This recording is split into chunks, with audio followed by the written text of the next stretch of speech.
Are you crazy? Or are you just mad?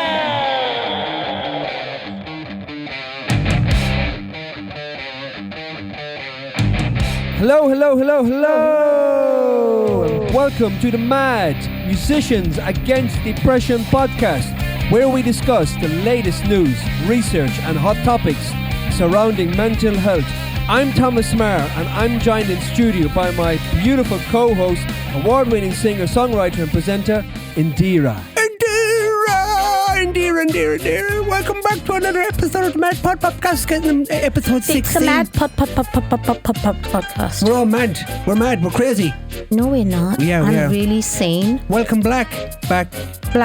I've got another brown ting in town. It's my sister. Ooh. There are two brown tings now. In the rings.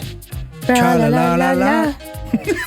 Welcome back, Indiraa. Today is a very special episode of the Mad Pod Podcast because today is World UFO Day. Isn't that amazing? It is very amazing. Yeah, that is fantastic. So we got World Mental Health Day, Awareness Day, and we got UFO. And my spaceship is waiting for me, so after I finish this, I've got to go. That's Florian. No. He is Florian. So anyone who doesn't know, Indira's got her own chauffeur. So she has. And his name is Flo. So when she has to go, we said she goes with the flow. So just in case you people are wondering what happens on the farm, there is the Twinklet that no one ever sees, but we all know about Twinklet. He's insane, but he's not. And then there's little Tommy Tucker, the silly little boy. Oh boy. And then there's me, the mooch, the little brown mooch, which is Indiraa. Then the husband who's really perfect, Rajiv. There's the crazy dentist, Paul, who's molering around somewhere. And then there's... And he's a Chelsea supporter. Yeah, he's a Chelsea supporter. Mm-hmm. And there's Agatha, who is the housekeeper, keeps us all in check, although she's the youngest. She's the ward matron. And she's the ward matron. And we call her Haggis. And we're all very scared of Haggis, just so you know. Haggis is she's the cutest thing ever. She's very cutely, yeah. So we must get her onto a pod one time. So she wouldn't. I wanted to try and get her onto my radio show on New Sound Radio, and she refused. Oh no. She said her English wasn't good enough, but she knows how to say all the bad words very well. Yeah, very well, yeah, of course. Obviously taking extra curriculum there, hasn't she? Yep. Yeah, she has. So we've got a lot today because we're going to do 2 UFO articles today because obviously it's that special day. So Indiraa, you're going to do one for us later as well, aren't you? Yes, I am. So I'm not going to waste time asking you about how your week is because we don't have time for that today. Because it's Wimbledon fortnight, so I can't talk to any of you because half the time I'm going to be at Wimbledon. And the other time you're going to be what? Doing what? Podcasts and shit. Podcasting. Not going with the flow. Yeah, with Flo to Wimbledon, of course. Someone has to take me there. That's right. In a spaceship. Yeah. Okay. So listen, we have wonderful articles today. So what we have for you folks, we have our hot topics is number 1, which we read out by Indiraa, a surprising early warning sign of depression. And that will be followed by my first one, and it is what is masculine depression and how is it treated? Interesting. And Indira's one, which she mentioned in our last show, which she was very keen to talk about, and she's going to tell you all about it today. It's slow-release ketamine tablets help prevent depression relapse. Wow. We've been speaking about ketamine for so long, and infusions and nasal sprays, and now, folks, we're about to have tablets. This is a major breakthrough. And just so you all know, I've been clean for a week and the medication is working. Amazing medication. She has been clean for a week, folks. I can verify that because she smells good. She's actually had a shower every day. Sorry, you wouldn't. Oh, you didn't mean that? You're so nasty. Okay. I have to tell you, I've never been happier. Mm-hmm. Yeah, you look happier. Again. I am much happier and I am very, very happy. There are a lot of side effects from taking medication like this. I need you all to know. A lot of it can make you feel not perfect, but what you do feel is better than perfect at the end of it. Yeah, absolutely. And you look every bit of it. And I'm very glad that you feel that way. And it's fantastic news, isn't it? I mean, this is your 3rd tablet. This is the 3rd. Yep, and we talked about this last week. That's why I had to mention it, that it's gone very well. Fantastic. Right, well, so let's do it. And so my final one of hot topic would be aggressive phrases you're probably using but shouldn't be. And then we have our off topic, which is our UFO articles. And of course, the first article I'm going to read out to you. And then after that, you can UFO. I'm going to buzz off. Yeah. Okay. All right. Surprising early warning signs. World UFO Day. Let me finish telling people what they're about. They're going to get later, okay? And then before you butt in again, you can do your article. Nothing wrong with World my butt. UFO Day 2024. Date, history, significance, celebration, ideas and events. That is just to tell you a bit what UFO World Day is about.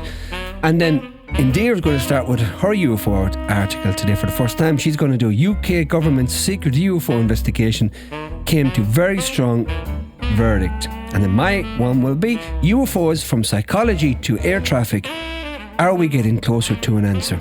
And then we've got to play a song. Indeed, we were going to do one from you last week, but since it's World UFO Day today, I've picked a track called Doctor Doctor by UFO. Okay. How apt is that? So That's next week you very good. have your song. Okay, so without further ado, Indiraa, let Let's it go. A surprising early warning sign of depression. There is a strong correlation between depression and impaired sense of smell.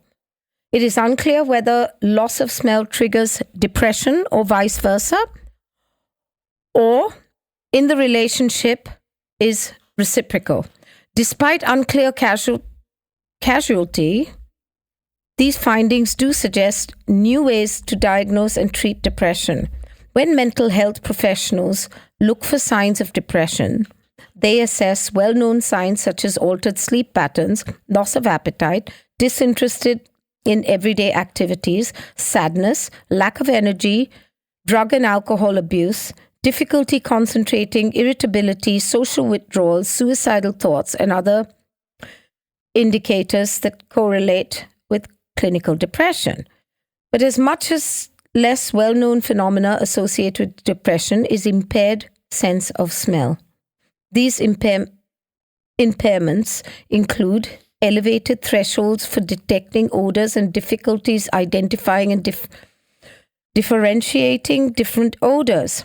Impaired olfaction is called dysosmia. Dysosmia. You want to repeat that so everybody got that right? Correct? Okay, impaired olfaction. Olfaction is called dysosmia. It's not the Dyson that we use in our thing. While complete loss of smell is termed as anosmia. So we've got dysosmia and anosmia. They Right. sound like twins. Yeah. What caused what? As in symptoms of mental illness, the determination of causes and effective is not straightforward when it comes to strong correlation between dysosmia and depression. There's a I think mounting you're making this evidence. up. Go on. There's a mounting evidence that odors can directly affect our mood, and when smell of your favorite childhood cookies evokes memories of fond memories. Oh, sorry, I had to interrupt you there, but you said smell interrupts our mood. That is true because we have one person that comes to the house and he stinks and he does interrupt and he does. Yeah, he does. Yeah, it's true. It's true. Yeah. It's true. Yeah, that's true. Yeah. So please, sorry for interrupting. Okay. Go ahead. And a healthy sense of smell is associated sense of taste is important for enjoying life. Thus, one school of thought is degraded sense of smell and taste can directly lead to depression. Some researchers have even speculated that one reason the incidence of depression tends to be is with age is the sense of smell also degrades with age. But everything degrades with age, let's be honest. However, association between olfaction and depression may be correlative and causative. So it could correlate, but not the necessary cause. According to other researchers, olfaction and mood have common neural underpinnings in structures such as entorhinal cortex, Come on, Indiraa, you can do this. hippocampus, Hippopotamus. hippocampus, amygdala. These are all your words, not mine. Yeah, brilliant. Yeah, you were taking the piss out of me one time, I remember. And Go for it. orbitoprefrontal cortex. These are words you keep talking to me about. Yes. Therefore, anatomically, changes in these structures such as atrophy, muscular, whatever, deterioration associated with stress and excess corticosteroids Yes. could simultaneously affect mood and olfaction. This is the worst God. thing I've ever done, without there being a direct cause link between the two. When I first started doing this, I used to rehearse it. Now I just come here and make a fool of myself. Which is great. People love it. Keep it up. Yeah, respiratory infections and allergies that are leading to cause of degradation of smell also bring inflammation, which is strongly linked to mood disorders. A recent study of COVID-19 patients who suffered from impaired sense of smell and demonstrated higher incidence of depression in these patients. No, but mind you, if you've got COVID, you're going to be depressed anyway, so I'm not sure about that. Thus, both depression and olfactory dysfunction may arise from the third factor, such as stress, inflammation, anatomical changes, and shared neurostructures that could be related to each other one way or another. I think they're all linked, but they're not necessarily dependent, according to me. Okay? And yet the researchers speculate that depression might trigger olfactory, here we go again, deficit due to declines in cognitive and information processing abilities in depressed patients instead of direct decrease in function and olfactory structures. You guys need to read this over 10 times before you're going to get this right. Functional imaging studies of depression patients with or without olfactory symptoms reveal very little correlation between depression and olfactory bulb volume. Oh my God. Leading the authors to study to conclude we are therefore in favor of top-down mechanism originating in higher cortical areas, explaining parts of relation between the depression. Implications for diagnosis and treatment remains unclear. Basically, this whole article remains a little bit unclear. So on that note, folks, if you wanted to... I'm leaving the building. Me too. No, I've got to stay how long. But listen, if anybody wants to have a frog on their throat when they get stuck and choke, please read that article yourself, okay? Yeah, because I'm not doing this, okay? Don't put Indiraa through this. I am not doing this. Of course, the article will be included in the show notes if you want to go through it yourself. So it is worth obviously a read, and try get that one out yourself. Yeah, Indiraa. Absolutely. Yeah, don't make a fool like yourself like Indiraa just did. Hey, listen, I had nothing to do with this. You put these weird articles on, just so you know. Never. Would I do such a thing? Of course. Never. You always give me the tough ones. Yeah. I had the tough ones to begin with, and you always took the me haul out of me. No. I know. Yeah, exactly. So behave yourself. Okay. Right. My article is... What is masculine depression and how is it treated? Interesting one, isn't it? Okay, here we go. So masculine depression is associated with alcohol and drug abuse. Right. So what is masculine depression? Sex and gender influence the genesis and manifestation of many diseases, including psychiatric illnesses such as depression. I'm putting my glasses on because... as you know, I wear lenses and it's a bit difficult close up. Aha, here we go. Success. Right. For instance, research commonly shows that women are more likely than men to be depressed. Yeah. You hear that? Yeah, I heard why? that. Because men depress us, that's why. That's right. And we continue to do so. Thank you. So why? A number of explanations have been offered, some focusing on biological factors, puberty, premenstrual problems. We all know about that, don't we? Men do anyway. Pregnancy, menopause, and others on the environment. Gender gap is social status. But they're left out materialistic things like not getting into the bag you want or the latest treatment. Hair, I'm not listening Uniflex, to you. all these things that, not getting to the salon on time. Right. Oh, well, what if the observed Men gender... are so fickle. But what if the observed gender difference in the prevalence of depression has to do with mood disorders often presenting differently in men? Indeed, when researchers use gender-specific screening tools, such as the Male Depression Risk Scale 22 MDRS 22, they tend to find a much higher prevalence of depression in men. There you go. See, that's not all women. MDRS22 assesses what is called masculine depression. Masculine depression differs from the classical... Feminine depression? Yeah, exactly. Seems to, anyway. Well, let's see what it says, right? Oh, sorry. Yeah. From the classical presentation in important ways. It emphasizes externalizing symptoms such as aggression, avoidant behaviors, emotional suppression, risk-taking and self-medicating with drugs. Note that masculine depression is not the same as male depression, i.e. does not refer to a mental illness that occurs only in men. It is a subtype of depression, which means women may receive the diagnosis too. So it's a feminist depression. What? Masculine. Well, it's a hard woman depression. What rubbish? Hard woman depression. Okay, masculine depression is more likely to occur in women who assume male gender roles. Yeah, you see? For example, in single mothers exposed to chronic stress of trying to pursue a career while raising a family alone. Indeed, adherence to typically masculine norms appears to be a major risk factor for masculine depression. Some examples of these are dominance and power, emotional control, primacy of work, overwork, 50 or more hours per week, risk-taking, self-reliance, unwillingness to seek help, substance use abuse, violence, aggression, success. We could... that kind of labels a few people we know. For instance, in people who endorse the norm of emotional self-control, expressing feelings freely is often a major threat to their sense of competence and social status. A study of masculine depression, Zimmerman et al. Examined whether masculine depression is associated with certain factors of interest such as substance abuse.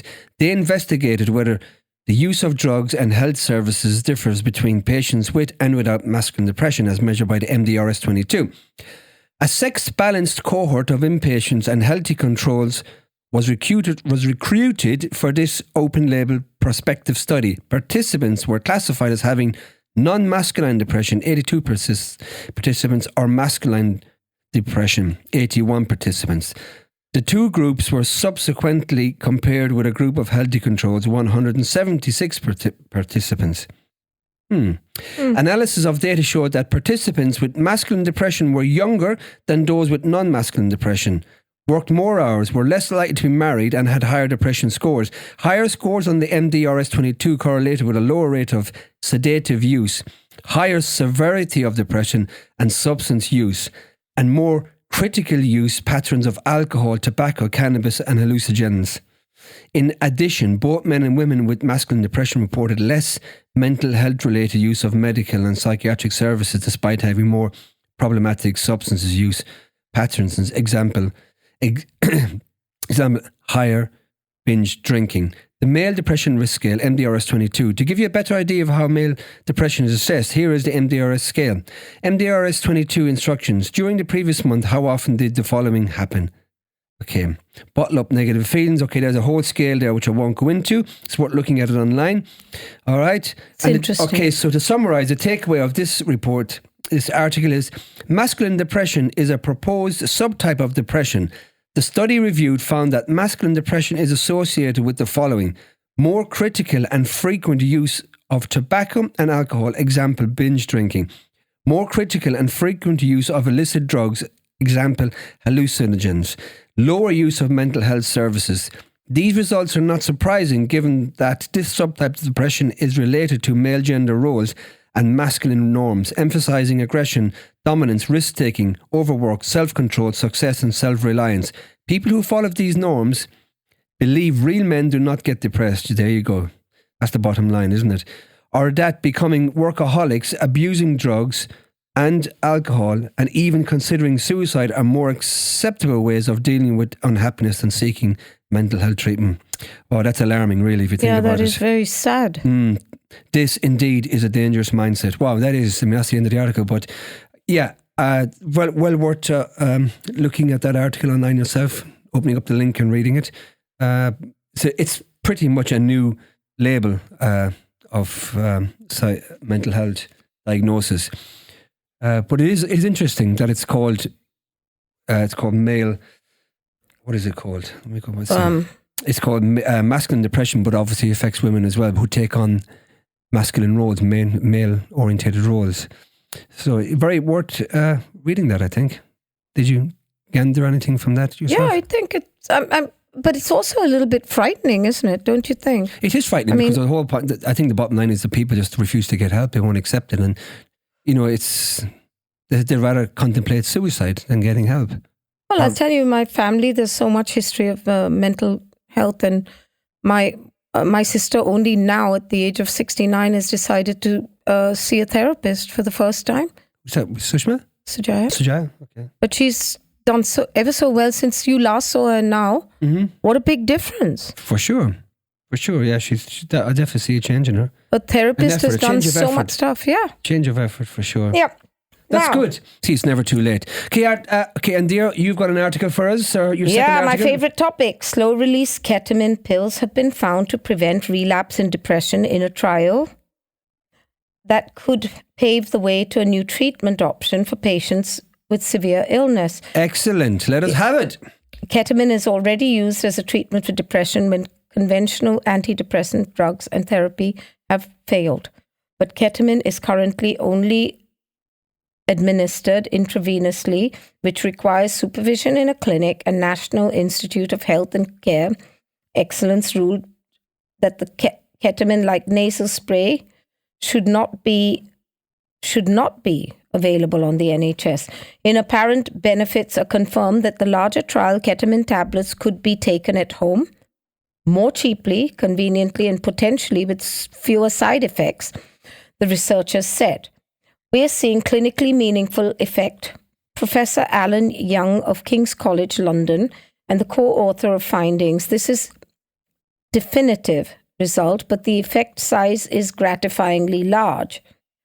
The phase 2 trial used extended release formula of ketamine designed to release the drug into the body over a 10-hour period. The hope that this would make the treatment more effective and reduce the adverse side effects such as dissociation, high blood pressure, and racing heart, a feeling of numbness. The slow peak would also reduce the drug abuse potential, Young said. Wow. The most depression treatments include those proved to be effective. A significant subset of patients do not respond. To get around the challenge of the latest trial used an innovative design in which 231 were initially given the new drug formulation for 5 days to identify the treatment's responders. Of these, 168, that's 160 out of 231, okay, showed significant reduction in symptoms entered in the trial's second phase, but were randomly assigned either to continue taking ketamine tablets or to receive a placebo. The placebo group, this is interesting, 71 of the patients experienced a relapse into depression after 13 weeks compared to 43 of the patients who received the tablet twice a week. The patients who have no significant changes in blood pressure and minimal reports of feeling drowsy. However, those in the higher doses appeared to get the most benefits, were also likely to report a feeling of dissociation and dizziness. There was also a suicide of 65-year-old man in treatment group, which was principal investigator considered was due to his illness rather than the treatment. The team behind the trial hope the drug could become an alternative to the millions of people living in chronic depression and have to respond to conventional drugs. The most commonly used drugs, known as selective serotonin reuptake inhibitors, are thought, this is SSRIs, the thought to act on the brain of a chemical serotonin, while ketamine appears to act on a different neurotransmitter called glutamate. Dr. Rupert McShane, there's a human from Oxford. We love him. Consultant psychiatrist at Oxford Health NHS Trust said the findings were encouraging.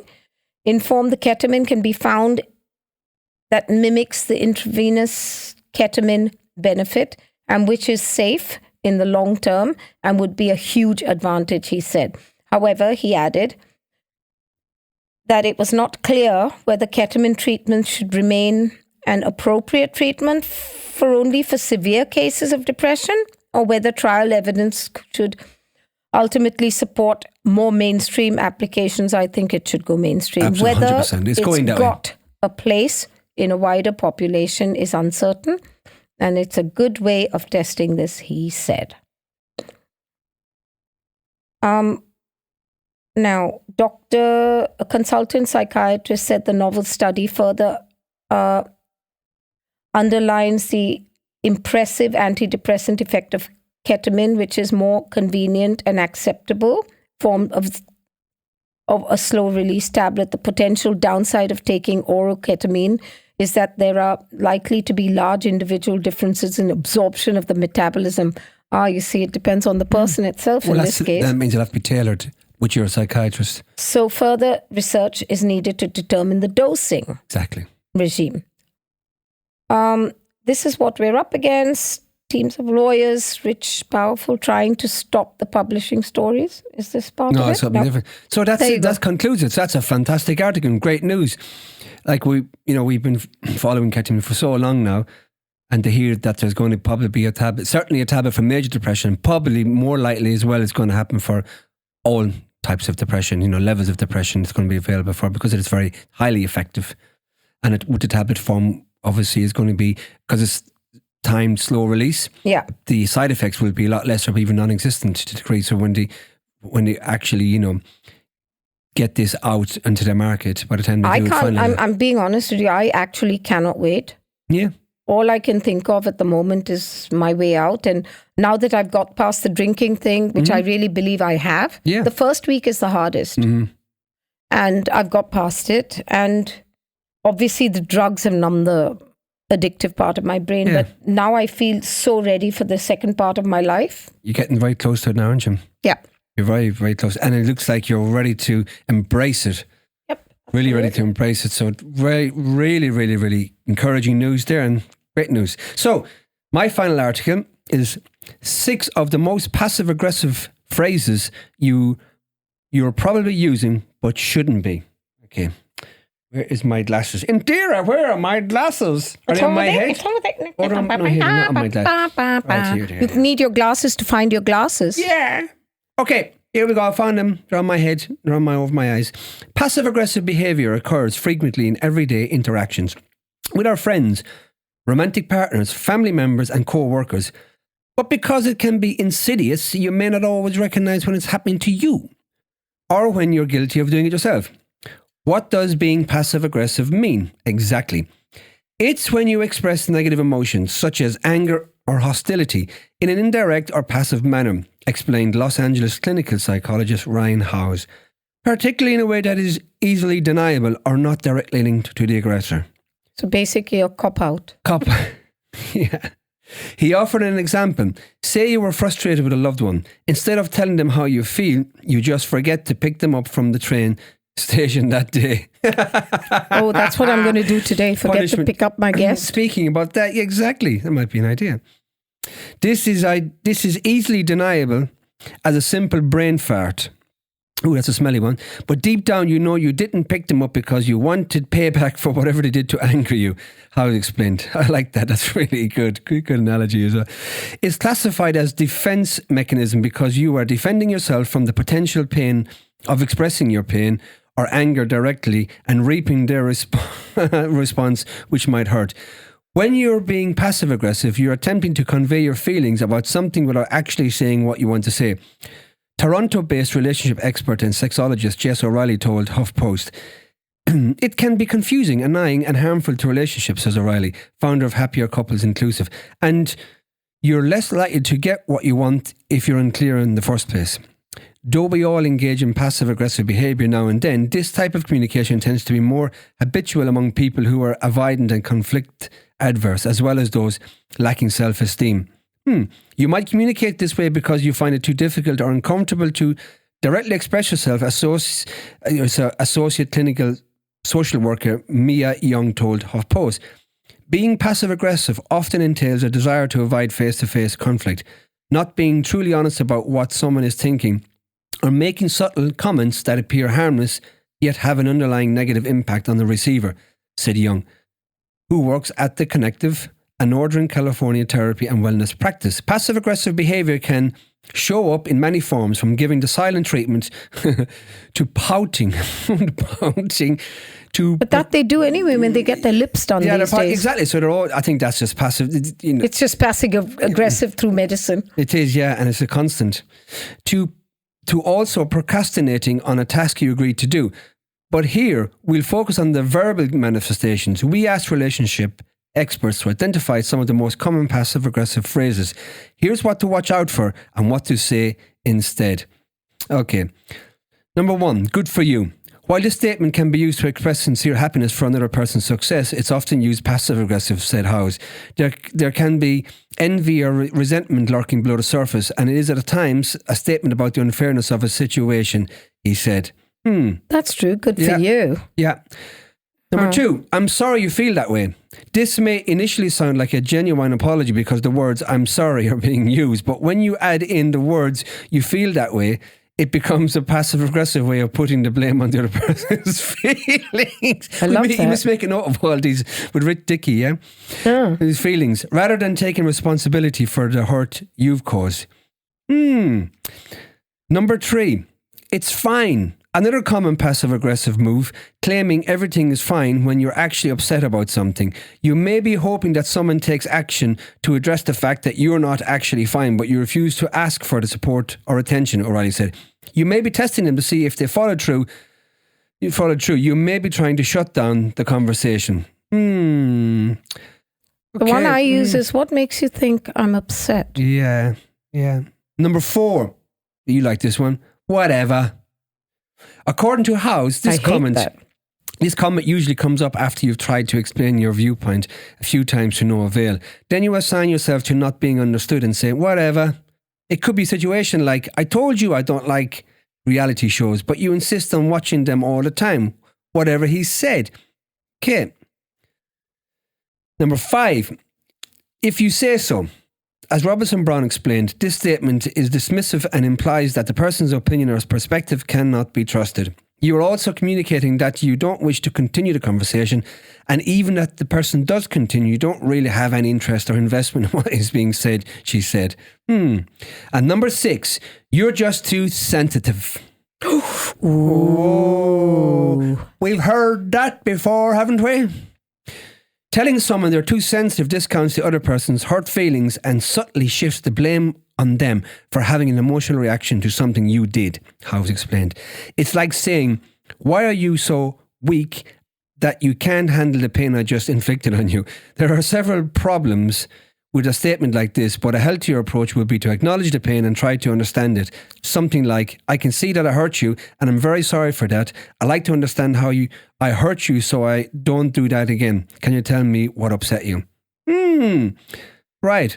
So this article obviously goes a little bit more depth about that, but I've just obviously went through the pivotal points and, there's a summary out here. So again, this is a very interesting post which you can read online. My God. I mean, if you think about that, we do it all the time without knowing. But the worst one is, what would I find that became like a normal thing, but it is to me very dismissive, is what would you like to eat? I don't care. Oh, yeah. Well, if you don't care, then don't eat. That's right. I hate that. I don't care. Well, if you don't care, neither do I. Starve. Am I sounding a bit passive-aggressive here? Oh, hey, Indiraa, what would you like to eat? Whatever, don't worry about it. Whatever. It's whatever, Whatever. Anyway, we're going to do what you want. Okay, UK government secret UFO investigation. No, but I have to talk. No, you see, you jump in the queue again. Now, I have to be a little more than passive-aggressive here now. I've got to put you in your box. Whatever. If you say so. Yeah. If you say so. Shut it. Yeah. Whatever. Right, folks, today is World UFO Day 2024, 2nd of July. We've got specials today. So let me explain about what World UFO Day is. Okay, World UFO Day 2024. The event is set to be celebrated on June 2nd July this year, which is today, folks. We're recording it today especially. World UFO Day 2024 Day is celebrated on 2nd of July every year. This day is dedicated to bringing people together to discuss the possibility of aliens and UFOs. The day is organised by worldUFOday.com. Thank God they call it UFO and not USAP Day. This year, the day is set to be observed on the Tuesday. Yeah, we know that. We just said that. Right. All UFO enthusiasts celebrate this day with great excitement. This topic is a favourite for both young and old. People like to discuss UFOs because it enriches their imagination. It's also a debatable subject that leads to various other discussions. One should celebrate the day and be part of the interesting events organised by different groups. It's an opportunity to read more about UFOs and connect with people with similar interests. World UFO Day History. World UFO Day is significant because it raises awareness about the possibility of other intelligent beings in the universe, well, besides us. I mean, okay, do we classify ourselves? No, we're the most intelligent on the universe, so there. I am, anyway. I was just wondering, are we intelligent at all? Oh, I am. You are. I mean, of course you're here. But you're alien. You're alien, whatever, yeah. If you say so. Yeah, if you say so. If the truth be known. All right. It also encourages people to think about the possibility of UFOs and to conduct research into the topic. Right. World UFO Day is a great opportunity to discuss about the universe. You can read about different planets and whether they can support life. You can also meet new people with similar interests and create strong bonds with them. To celebrate, there are many ways to celebrate World UFO Day. Here are some interesting activities you should try on this day to make it memorable. Wow. Right, here we go. One way is to attend a UFO convention or a UFO parade. UFO parade, I love it. Attending parades or events on this day will help you gain more insight into the event. You can meet new people while attending these events and ask them your opinion on UFOs. And if you can meet aliens. People can also do their part by researching UFOs online, reading books about UFOs or watching UFO movies. Reading books will help you gain better knowledge about UFOs and the universe. Different writers have various opinions on this subject and it's fun to go through them. You can form your idea after reading different books on World UFO Day. Some of the most popular UFO movies include the Flash Gordon types of the 30s, the Martian Marauders story, typical of the 50s and 60s, and the visually stunning films of the last few decades. You can watch some interesting movies on World UFO Day. This is the best time to binge watch some of the best movies on UFOs. World UFO significance. World UFO Day is an opportunity to open up our minds and explore the possibilities that lie beyond our world. It is a day to reflect on many mysteries and unsolved conflicts that exist, to take a chance at looking for answers. You can either invite your loved ones to observe the day or spend your time researching online. Celebrating World UFO Day is important if you want to keep your imagination alive. This day encourages us to think out of the box and research topics that seem unreal. You can observe it in your own way and spread awareness about the event. We love it. That's the background, folks, to World Awareness Day, UFO Day. So please, that link will be included if you want to read more. There's some links included in that as well, so you can research and get some more information about it. It's very interesting. So Indiraa, you're going to start us on our actual first UFO article today. Yep. The UK industry, the government's secret UFO investigation came to very strong verdict. The UK Ministry of Defence, MOD. Okay, got that? Set up a secret group to investigate UFO sightings in the 1950s, and it came to a very similar conclusion to the recent reports from the US.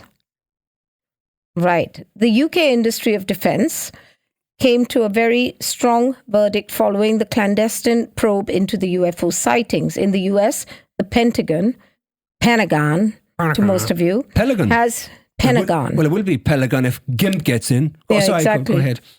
Has been releasing reports investigating the UFO encounters following the establishment of All Domain Anomaly Resolution Office, AARO. No. Their most recent report this March, unsurprisingly, found that no signs of extraterrestrial life? No. Brits are now beginning to discover that their own government has engaged in similar investigations. Similar cover-ups. The revelation comes from the post of X, formerly Twitter, from the account for BBC TV programme QI. It read, In 1950, the UK Ministry of Defence created a secret organisation to look into UFOs, calling Flying Saucer Working Party. It disbanded within a year. Whatever. That's a bit weird. Disbanded, yeah. Sir Henry Tizard, serving as chief scientific advisor to the MOD at the time, launched a covert Cover-up. Flying Saucer Working Party back in the 1950s. Is this a joke, is it? Why would they pick such a stupid name? When 'Cause their they're comprehensive final they're ridiculing dossier was disclosed in June of 1951, much of the American counterparts, they deduced that every phenomena they examined did not defy earthly explanation.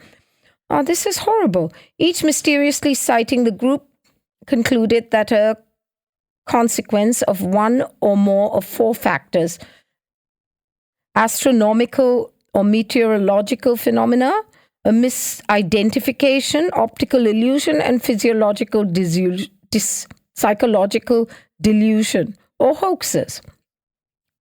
Their findings concluded, we accordingly recommend that strongly that no further investigation reported into mysterious aerial phenomena be undertaken unless you use material evidence becomes available. That is horrible. Yeah, but A second investigation has known that the project Condyne was that's a drug. finalized in 2000, but only made it public in 2006. Again, it determined the majority of UFO sightings could be attributed to mistaken identity. You got me all excited there. BBC report statement from the MOD, I know this is better, spokesperson at the time, both this study and the organised Flying Saucer Working Party concluded that there is insufficient evidence to indicate the presence of unidentified aerial phenomena. It is unlikely that they could carry out further studies such as evidence would emerge. Social media users have quick to comment that the recent posts that have been brief existence of Flying Saucer Working Party with one of the quipping, great name for the band, for a band. Meanwhile, another skeptically remarked, it disbanded within a year. Disbanded. Yeah. That's what they want you to think. Of course. Well, this is quite sad, I think. Well, it's cover. Of course, it just cries out cover up, and we know there's UFOs. It's a missed opportunity for all these people involved in these in these investigations. I'm not happy about this. It's a missed opportunity for all these people to sound intelligent. Exactly. Now, because now they're going to look back in that time when they did all their reports, that then when it does come to light that actually aliens do exist, how stupid they were. I know. Feed us all that crap. I won't be around by then, unfortunately. I bet you will. I bet you will. I don't know about that. I'm pretty sure you will. Right.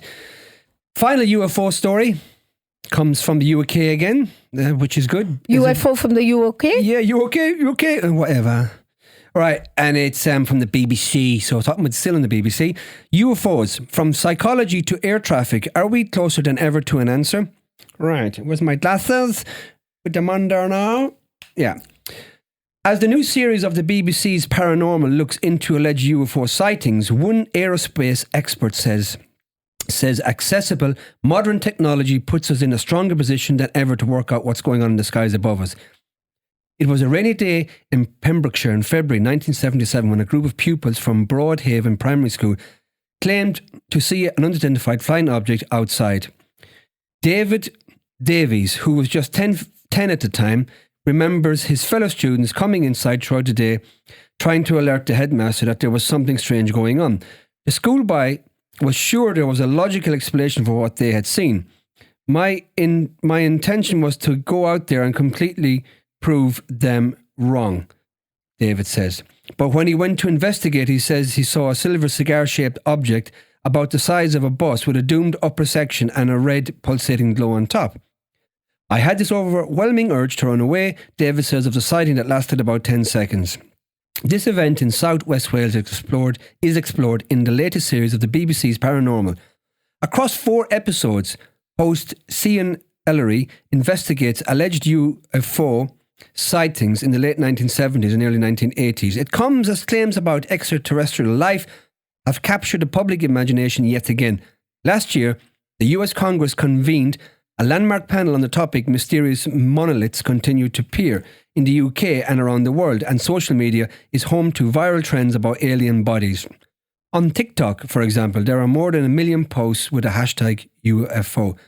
And one aerospace expert tells the BBC that in 2024, thanks to everyone having a phone in their pocket and many people using apps to follow air traffic, we are in a much stronger position to be able to track what's known and what's unknown. So is there a simple explanation for why we see UFOs, and should they be investigated? A lot of UFO hunting. UFOs have held our attention for decades, ever since reports of alleged extraterrestrial debris in Roswell, New Mexico in 1947. The movie The Flying Saucer being released 3 years later, and the space race between the United States and Soviet Union gaining steam throughout 1950s. And stories about the alien life would go on to influence popular culture in the years to come, from Steven Spielberg's Oscar-winning E.T. in 1982 to The X-Files, first airing in 1993, and even recent additions like Jordan Peele's 2022 film Nope, feeding into the cultural obsession. Dr. Kieran O'Keefe, the head of the School of Human and Social Sciences at Buckinghamshire New University, says there was also a huge peak of interest in UFO sightings around the 1980s that resulted in a lot of UFO hunting. Reported sightings were covered by media around the world, and the alleged sighting at Broadhaven Primary School was picked up by publications as far as New Zealand. The Broadhaven incident was one of the wave of sightings in the area in 1977, dubbed the Dyfed Triangle. In the past, a number of theories have been put forward to explain them, including the work of a local prankster. While sightings like the one in Broadhaven captured mass attention, Dr. O'Keefe says there may be plausible explanations. The key fundamental psychological explanation for what's going on is around eyewitness testimony, says Dr. O'Keefe, who also consults on the BBC's Uncanny, adding that eyewitness testimony can be prone to errors. The nature of the interviewing of witnesses can distort the memory of the event significantly, he adds, especially if the questioning of witnesses is poor. For example, leading questions and exposure to media coverage of an event can be distorting factors. However, the UFO sighting at Broadhaven Primary School was not just one eyewitness, it was a group of pupils. Here Dr. O'Keefe explains the idea of contagion. A group of conformity could be behind a mass UFO sighting. Contagion is the idea that thoughts, feelings and behaviours can spread amongst a group of people, Dr. O'Keefe says. However, David feels he can rule out these psychological explanations for the 1997 sighting after the children reportedly drew near identical images of the UFO they had seen. There we go. Before the incident, David adds he did not have any big interest in sci-fi, but in the years that followed, he would spend thousands of pounds on books and research materials to understand what happened, not always publicised. Dr. Ryan Marks, an aerospace engineer who appears in Paranormal, says air traffic in the sky could also offer plausible explanations for UFO sightings, particularly around built-up areas where there are airfields. According to the RAF Museum, between 1970 and 1990, there were 5 airfields in South Wales, with one being used as a missile testing range. There's a huge amount of air traffic at any one time, and that's obviously increased over the last 40 years, Dr. Marks explains, adding that there is always a level of military activity in the sky and that not all this is always publicised. In March this year, for example, a US government report concluded that UFO sightings in the US in 1950s and 1960s were caused by tests of advanced spy planes and space technology. Cover up. Around the mid-1970s to early 1980s, Dr. Marks says developments were taking place in the UK exploring hot air balloons. Here we go, hot air balloons, Roswell, and airships, and some would resemble traditional UFOs. Dude, my arse. Resemble I know, it's terrible. How could they resemble an air balloon? Oh, please. It's a joke. He notes, however, these were small-scale experiments that did not get outside of the air hangar, right, and they resemble UFOs. Today, Dr. Marks says a lot of air traffic movements are recorded with free-to-download apps able to identify a plane where it has come from its destination. This digital fingerprint makes it a lot easier to track what is going on in the sky, he explains. For his part, David remains confident in his... Well, I suppose it's David, isn't it? Because it's Welsh. You've gone David to David to everything. David. Davide? Italian, Davide. So David remains confident in his UFO sighting. Unless somebody can explain to me what type of aircraft was flying at the time that was 45 feet long, cigar-shaped and silver. It's got to be a weather balloon, right? I have no explanation for it. He says, adding that believing in UFOs can sometimes be like you're banging your head against a brick wall. against society. It's still being dismissed as nonsense, he says. The Ministry of Defence, MOD, closed their UFO desk in 2009 after saying it served no defence purpose and was taking staff away from more valuable defence-related activities. In a statement, an MOD spokesperson added, in over 50 years, no sightings of extraterrestrial intelligence, unidentified flying objects, and unidentified aerial phenomena reported to us indicated the existence of any military threat to the United Kingdom. Right. There you go. Yeah. Again, stinks of all cover-ups. But interesting one, though. Yeah, very An interesting good one. We have to watch that. It's called Paranormal. It's a new BBC documentary focusing on extraterrestrials and beings. Again, missed opportunity for us humans to prove we are intelligent. Us humans, we're going to prove it. We're going to prove it. We're going to prove it. We are going to prove it. We're going to be the ones to prove it. Hopefully, and to see it all happening. So that was our final article on UFOs. Yeah, there you go. So I hope you all enjoyed that, folks. And we've really enjoyed it. We've really enjoyed today's special episode on UFO World Day 2024, July 2nd, which we are actually recording on this day, which will be released on a Sunday. You'll be hearing it on a Sunday. So we have, as promised, to take us out. Today we're going to do it a little bit differently. We've got a song called Doctor Doctor, because everyone needs one every now and again. All the time. Yeah. And it's by a band called no other than UFO. Take it away.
Indiraa, so doctor. Doctor. We had a great time, folks, and we'll leave you with that, and we look forward to seeing you next time. From me and Indiraa, over and out. Well, folks, on that note, that's where we're going to leave it for today. Hope you've enjoyed the show as much as we have, and we look forward to bringing you more of the latest news and hot topics surrounding mental health on our next show. Remember, new episodes of the Mad Podcast drop every Sunday at 6 p.m. Episodes are available to listen to on Spotify, Apple Music, and of course, the Musicians Against Depression website, an online toolbox that contains a wealth of information, essential reading, and links relating to mental health. As always, if you or someone you know would like to join the conversation, either in studio or remotely, email us at musiciansagainstdepression@gmail.com or visit the MAD website at www.musiciansagainstdepression.uk for further info. All links, including social media, are provided in the show notes. And remember, no problem in life is insurmountable, and help is just a conversation away. Until the next time, from myself and the wonderful Indiraa, Take care.